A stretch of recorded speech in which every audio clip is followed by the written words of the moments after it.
નમસ્કાર વિદ્યાર્થી મિત્રો, સિદ્ધપુર શાસનાધિકારી શ્રી તથા સિદ્ધપુર તાલુકા પ્રાથમિક શિક્ષણાધિકારી શ્રી પ્રેરિત વર્ચ્યુઅલ ક્લાસરૂમમાં હું સોની પ્રિતેશ આપનું હાર્દિક સ્વાગત કરું છું.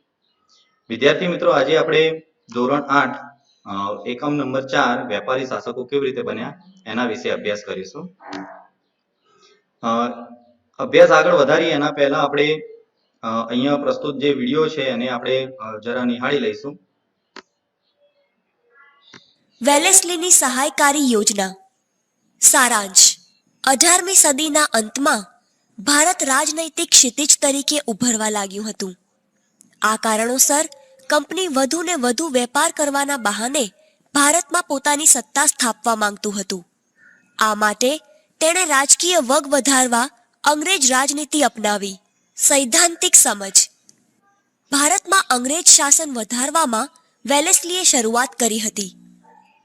વેલેસ્લી ગવર્નર જનરલ બની ભારતમાં આવ્યો ત્યારે ઇંગ્લેન્ડ અને ફ્રાન્સ વચ્ચે તીવ્ર સ્પર્ધા ચાલતી હતી. વેલેસ્લી દ્વારા એક યોજના બનાવવામાં આવી હતી જેમાં ભારતમાં ફ્રેન્ચોનું વર્ચસ્વ ઘટાડવું તેમજ ભારતના દેશી રાજ્યોમાં અંગ્રેજ સત્તાનો પગપેસારો કરવો, જેને સહાયકારી યોજના નામ આપવામાં આવ્યું.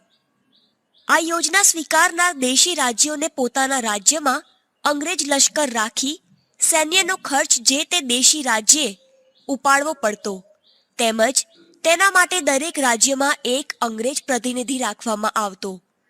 આ પ્રમાણે અંગ્રેજ સૈન્ય અને પ્રતિનિધિ સચવાતા, પરંતુ દેશી રાજ્યો અંગ્રેજ સૈન્યનો ઉપયોગ કરી શકતા નહીં. વેલેસ્લીની સહાયકારી યોજનામાં ભારતના અનેક રાજ્યો જેવા કે હૈદરાબાદ, મૈસૂર, અયોધ્યા, તાંજોર વગેરે રાજ્યોનો સમાવેશ કરવામાં આવ્યો. વેલેસ્લીની સહાયકારી યોજના મીઠા ઝેર સમાન હતી, એટલે કે શરૂઆતમાં રાજવીઓને સલામતી અને મદદ બતાવતી, પરંતુ હકીકતમાં તે સમય જતાં ગુલામીનો અનુભવ કરાવતી હતી. વેલેસ્લીની વિસ્તાર યોજનાનો પ્રથમ શિકાર હૈદરાબાદ રાજ્યનો નિઝામ બન્યો, કારણ કે મરાઠાઓ સાથે લડાઈ કરીને નિઝામને ખૂબ નુકસાન વેઠવું પડ્યું હતું. ત્યારબાદ મૈસૂર, અયોધ્યા, તાંજોર અને કર્ણાટકના પણ આવા હાલ થયા. ઉપરાંત મરાઠા સરદારોમાં અંદરો અંદર ઝઘડા કરાવી તેમને પણ સહાયકારી યોજનામાં સમાવવામાં આવ્યા. ચોથા મૈસૂર વિગ્રહ દરમિયાન ટીપુ સુલતાનની હાર થઈ અને તે લડતા લડતા મૃત્યુ પામ્યો. આમ તેનું રાજ્ય અંગ્રેજોની હુકુમતમાં આવી ગયું હતું. ઈસવીસન 1802 થી 1804માં બીજા એંગ્લો મરાઠા વિગ્રહનો પ્રારંભ થયો. ત્યારબાદ પેશવા બાજીરાવ બીજાએ પોતાની સત્તા પાછી મેળવવા અંગ્રેજો સાથે ઈસવીસન 1802ના ડિસેમ્બરમાં વસઈનો કરાર કર્યો. ભોંસલે દ્વારા ઈસવીસન 1803ના ડિસેમ્બરમાં દેવગાંવના કરાર કરવામાં આવ્યો. આ જ પ્રમાણે સિંધિયાએ 1803ના ડિસેમ્બરમાં સુરજી અર્જન ગાંવના કરાર કરી સહાયકારી યોજના સ્વીકારી. સમગ્ર ભારતમાં પ્રસરતી નાના ફડણવીસના અવસાન પછી મરાઠા સંઘો વચ્ચે થતા ઝઘડાનો લાભ લઈ અંગ્રેજોએ તેમને ભાગલા પાડો અને રાજ કરોની નીતિના ભોગ બનાવ્યા. આ ઉપરાંત ગેરવહીવટના બહાને તાંજોર, સુરત, અયોધ્યા, ગોરખપુર, કર્ણાટક અને ફરુખાબાદ વગેરે રાજ્યો કંપનીના પ્રદેશ સાથે જોડાયા. સૈદ્ધાંતિક સમજ. વેલેસ્લીની વિસ્તાર યોજના આગળ વધારતા અંગ્રેજો ઉત્તર તરફ વળ્યા, પરંતુ નેપાળમાં પોતાની યોજના નિષ્ફળ જવાના ભયથી તેની સાથે મૈત્રી સંબંધો બાંધ્યા. અંગ્રેજોની વિસ્તાર વધારવાની લાલચમાં તેણે સરહદ પર પોતાનું વર્ચસ્વ સ્થાપવાનો પ્રયત્ન કર્યો, તેમજ શીખ મહારાજા રણજીતસિંહ સાથે મિત્રતા બાંધી અફઘાન અને સિંધ પ્રદેશ પોતાના કબજે કર્યા. પંજાબમાં વધતી જતી શીખોની તાકાતથી અંગ્રેજોએ તે હડપવાની કોશિશ કરી, પરંતુ જ્યાં સુધી રણજીતસિંહ હયાત હતા ત્યાં સુધી આ કાર્ય શક્ય બને તેમ ન હતું. રણજીતસિંહ એ સમયમાં શક્તિશાળી શાસક હતા, આથી અંગ્રેજોએ તેની સાથે મિત્રતા નિભાવી. રણજીતસિંહ દ્વારા રાજ્યના રક્ષણ માટે યુરોપિયન અફસરોની મદદથી મજબૂત સેના તૈયાર કરવામાં આવી હતી, જેના કારણે તેણે આસપાસના મોટાભાગના રાજ્યો પોતાના હસ્તક કર્યા હતા. રણજીતસિંહ જીવ્યા ત્યાં સુધી અંગ્રેજો પંજાબના વહીવટમાં દખલગીરી કરવાની હિંમત ન કરી શક્યા, પરંતુ તેમના અવસાન બાદ પંજાબમાં લોર્ડ હાર્ડિંજ દ્વારા ભેદભાવની નીતિ અજમાવી તેને પણ અંગ્રેજ શાસનમાં ઉમેરી દીધું. ડલહૌસી અને તેની ખાલસા નીતિ. વેલેસ્લીની વિસ્તાર યોજના સ્વીકારવાથી દેશી રાજ્યોને અંદરનો કે બહારનો ભય ન જણાતા તેઓ બેજવાબદાર બન્યા. તેઓની લાપરવાહીની અસર રાજ્ય વ્યવસ્થા પર પડી અને એ ગેરવહીવટનો અંત લાવવાના બહાને અંગ્રેજોએ દેશી રાજ્યોમાં દખલગીરી કરવાનું શરૂ કર્યું અને આ જ અવસરનો લાભ લોર્ડ ડેલહાઉસીએ લીધો અને અંગ્રેજ સામ્રાજ્ય સ્થાપિત કર્યું. સૈદ્ધાંતિક સમજ. ઈસવીસન 1848માં 36 વર્ષની યુવાન વયે લોર્ડ ડેલહાઉસી ભારતનો ગવર્નર બન્યો. તે ઉગ્ર સામ્રાજ્યવાદી સાથે દીર્ઘદ્રષ્ટિ ધરાવતો અને સમાજ સુધારક પણ હતો. ડેલહાઉસી દ્વારા સૌપ્રથમ ભારતમાં ઈસવીસન 1853માં મુંબઈથી થાણા સુધીનો એટલે કે 35 કિલોમીટર રેલવે માર્ગ શરૂ કરવામાં આવ્યો.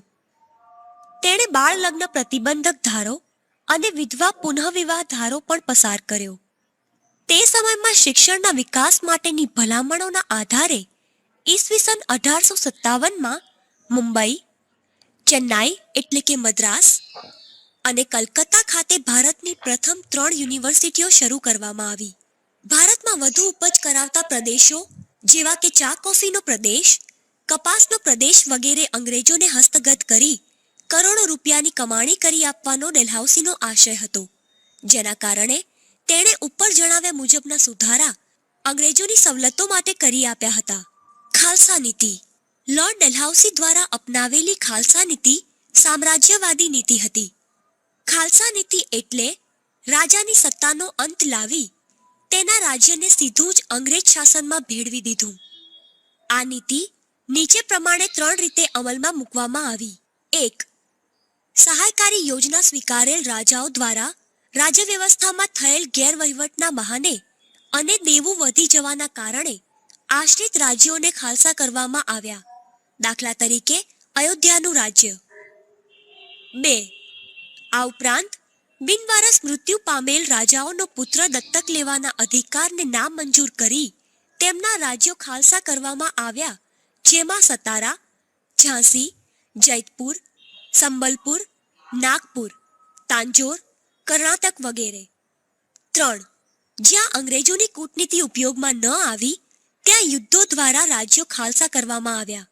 જેમ કે શીખો સાથે યુદ્ધ કરી તેને ખાલસા કરવામાં આવ્યું, તેમજ મ્યાનમાર એટલે કે બર્માના રાજાને હરાવીને તેની પાસેથી રંગૂન સહિતનો ભેગો પ્રાંત પોતાને હસ્તક લીધો.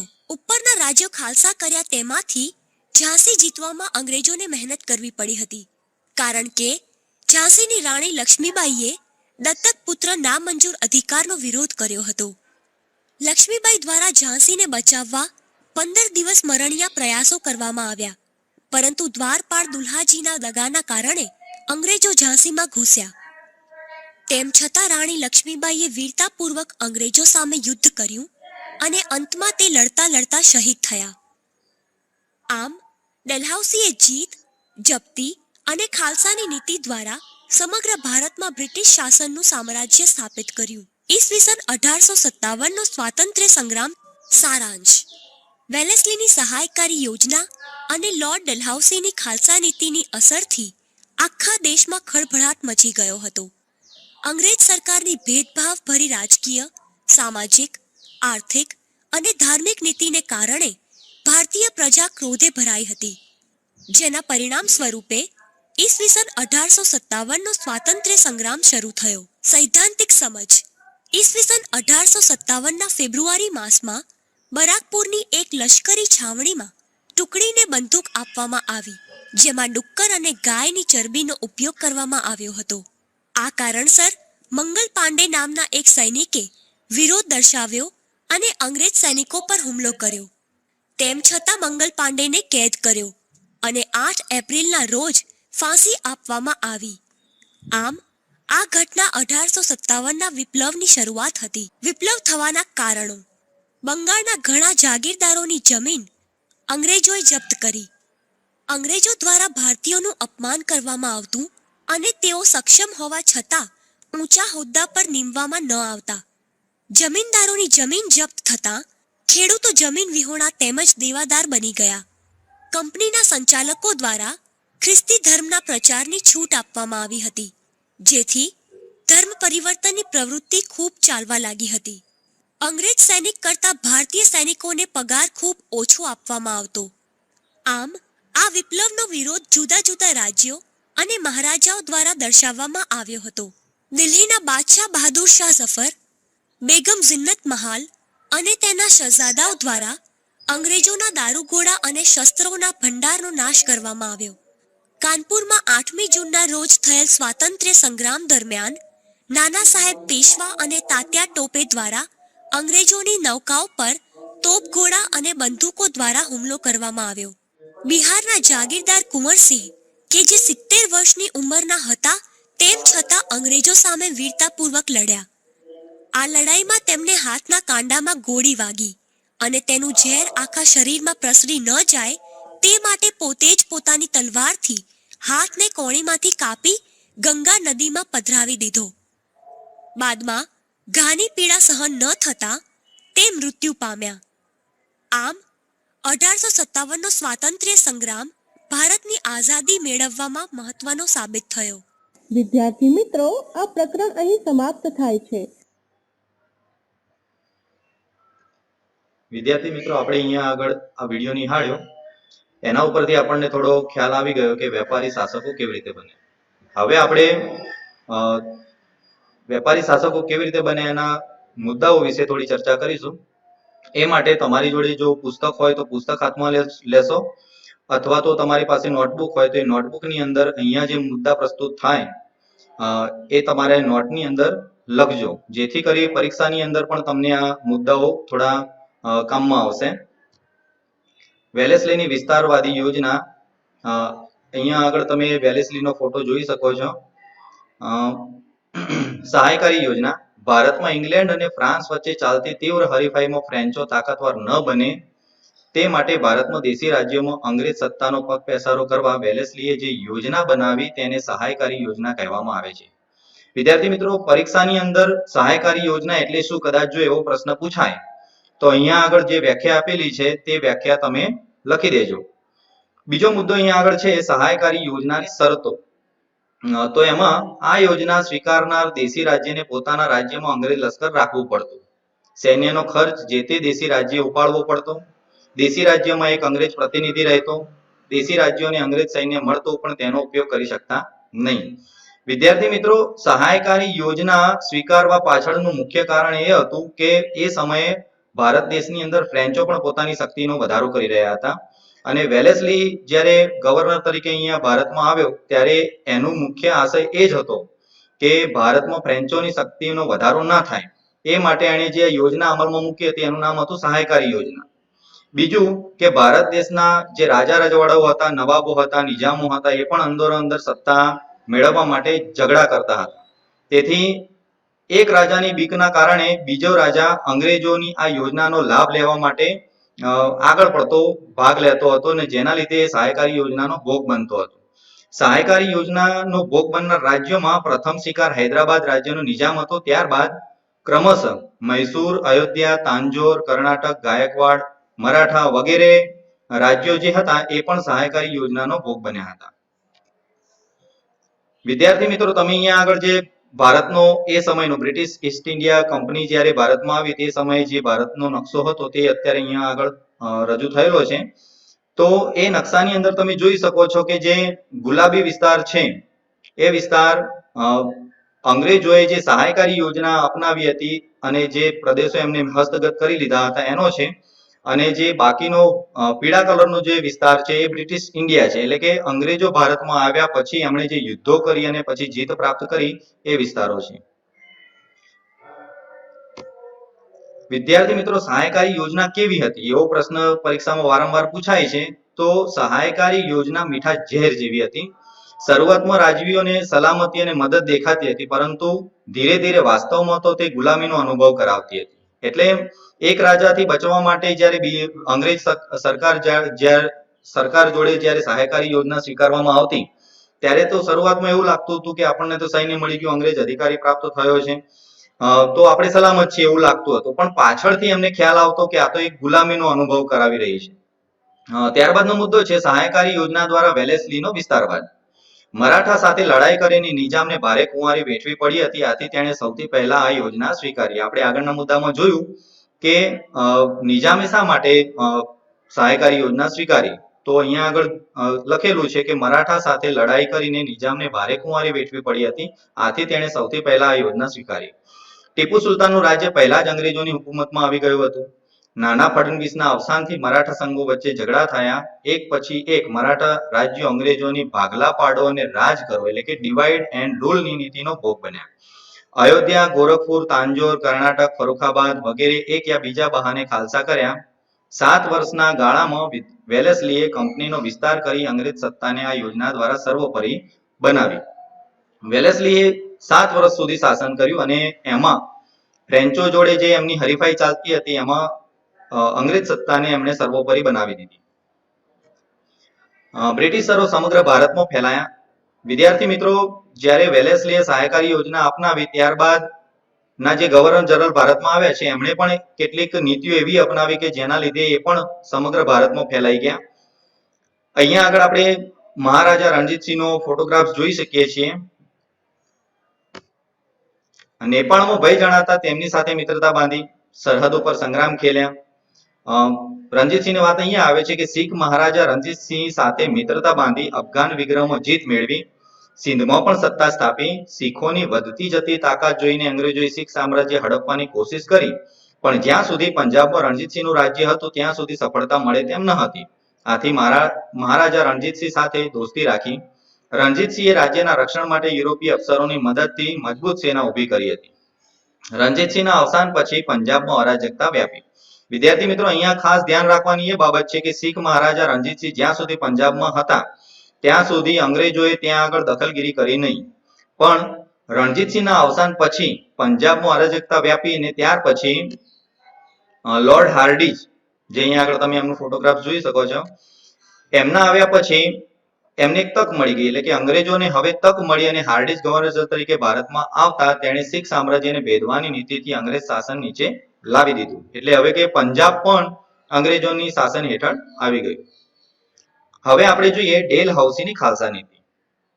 વિદ્યાર્થી મિત્રો, લોર્ડ હાર્ડિજ પછી બીજો શાસક ડેલ હાઉસી આવ્યો અને એ પણ એક વિસ્તારવાદી શાસક હતો. એણે અપનાવેલી જે નીતિ છે એને ખાલસા નીતિ તરીકે ઓળખવામાં આવે છે.